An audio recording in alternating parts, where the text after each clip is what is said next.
به نام خداوند بخشنده و مهربان. سلام و درود به پایان هموطنان عزیز، بینندگان گرامی. من جاویدان غیرزاده حسین، شهروند جمهوری تاجیکستان و افسر کمیته دولتی امنیت ملی تاجیکستان می باشم. 10 آگوست سال 1990 در ناحیه واسه ولایت قتلان چشم به عالم هستی گشادم و تقریبا از سال 1999 این جانب در ناحیه جلال‌الدین بلخی سابق ناحیه کالخزآباد زندگانی میکنیم. مکتب تحصیلات عمومی را در ناحیه مذکور به اتمام رسانیدم و ختم کرده دانشگاه بین المللی قاهره در رشته ژورنالیستی با اختصاصی مناسبت‌های عامه و اعلام می باشم. از سال 2016 با دستگیری به واسطه افسر کمیته دولتی امنیت ملی تاجیکستان فردوس خالیقوف که آن زمان به حیث دیپلمات در سفارت جمهوری تاجیکستان در شهر قاهره کار فعالیت می‌کردند، اما در اصل یک کارمند اپراتیوی رسمی بودند، با دستگیری به واسطه ایشان تازه شروع به کار در کمیته دولتی امنیت ملی تاجیکستان کردم. بعد از سنجش و امتحان‌های زیاد با قرار رهبر کمیته دولتی امنیت ملی تاجیکستان سیمومین یتیموف قرار قبول کرده شد که غیرزاده جاویدان حسین با تعلیمات‌های کارهای اپراتیوی غیر رسمی رزویدکا تعلیم داده شود و در این زمان مکان فردوس خالیقوف را افسر دیگر کمیته دولتی امنیت ملی تاجیکستان اکبر عوض نمودند. رتبه ایشان کاپیتان است که تا حال در سفارت جمهوری تاجیکستان در شهر قاهره کار فعالیت میکنند. دانشجویان دولت مصر عربی، چه دانشجویان دانشگاه قاهره، چه دانشجویان دانشگاه الازهر، همگی اکبر را با دو نام میشناسند، یکی اکبر و دیگر اکمل، که هر دو یکی هستند، اما نام اصلی اکبر است. خلاص رهبری و مسئولیت مرا اکبر به دوش گرفتند و تعلیمات‌های خاص در مسیر کارهای اپراتیوی غیر رسمی رزویدکا از طرفی او آموزانیده شد و تصمیم گرفته شد که یک فیسبوک با نام مستعاری گشاده شود که این هم در سال 2016 گشاده شد با نام عبدالله غفوروف و هدف از گشادن و در این مسیر روانه گردیدن و تا به آلمان آمدن و وارد شدن در حزب نهضت اسلامی تاجیکستان هدف یک چیز بود: تنها مناسبت زیج، پیدا کردن رشته دوستی با اعضایان شورای عالی حزب نهضت اسلامی تاجیکستان، با فرزندان رهبر حزب نهضت اسلامی تاجیکستان و فعالان حزب رشته دوستی پیدا کردن و به کلی در باوری ایشان در آمدن. در این میان دو عملیات هم گذرانیده شد که هر دو در شهر استانبول بودند که با خوری بنده با شهرت رحمت الله و اعضای شورای عالی حزب نهضت اسلامی تاجیکستان بابا جان قیوم و عملیات دوم با که بعد از 9 ماه تقریبا انجام داده شد با سلیم کبیروف، فرزند دیگری رهبری حزب نهضت اسلامی تاجیکستان و شهرت رحمت الله بود.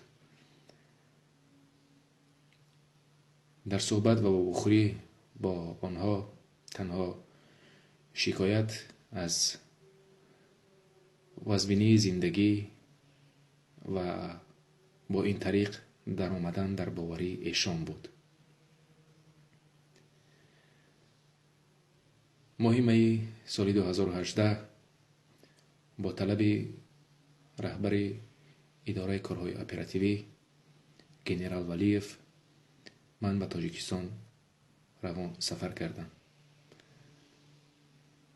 سفر به تاجیکستان برای تشخیص گذاشتن تشخیص طبی و تعلیمات های خاص و مهم در این مسیر بود. ملاقات ما، اولین ملاقات و اولین تعلیمات ها، اولین صحبت با گنرال ولیف، رهبر اداره کارهای اپراتیوی کمیته دولتی امنیت ملی تاجیکستان گذرانیده شد. تعلیمات ها گرفته شدند و دو نفر دیگر که به تعلیمات من مشغول بودند، یکی با رتبه کاپیتان عالیم که عین حال در سفارت جمهوری تاجیکستان در افغانستان تقریبا کار فعالیت میکند، زیرا پیش از سفرش ایشان گفتند که من به افغانستان روان میشوم، و دیگر لیتنانت کلان سفرف دلاور بودند. تعلیمات های خاص در این مسیر گرفته شدند و بعد از آن قرار سفر به اروپا گرفته شد و من برگشته به مصر آمدم.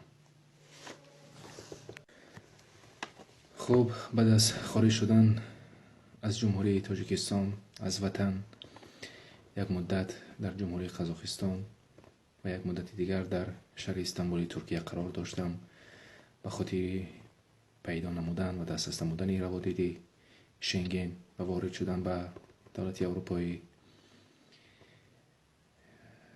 در مدت قزاقستان و شهر استانبول بودنم موفق نشدیم و به نهایت زیاد میخواستیم که وارد شدن ما طریق دستگیری به واسطه حزب نهضت اسلامی تاجیکستان صورت بگیرد، با روان کردن روابط یا اینکه دعوتنامه برای اشتراک در کنفرانس های بین المللی، اما به این نیز موفق نشدیم. گنرال ولیف و اکمل به خلاصه آمدن که باید من از استانبول به شهر مصر، به دولت مصر بر بگردم، به شهر قاهره. خب سفر من از استانبول تقریبا 15 اکتبر انجام داده شد، صورت گرفت و از ماه اکتبر تا 25 دکبر کلی مسیرها، کلی طریقها سنجیده شدن تا به آلمان رسیدن من.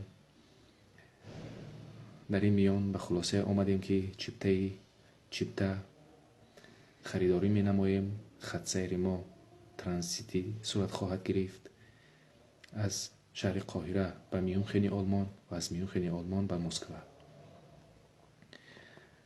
خب همین طور شد. روز 25 دکبر سال 2018 سفر ما از شهر قاهره صورت گرفت. بعد از گذشتن سنجش شناسنامه ها در فرودگاه قاهره در داخل، پیش از هواپیما سوار شدن، با اکمل یک واخوری دیگر هم داشتیم، یک فهماندگی، یک صحبت دیگر. خب نمیخواهم بگویم که چه فهماندگی ها بود، چه گفتگوها بود بین من و ایشان،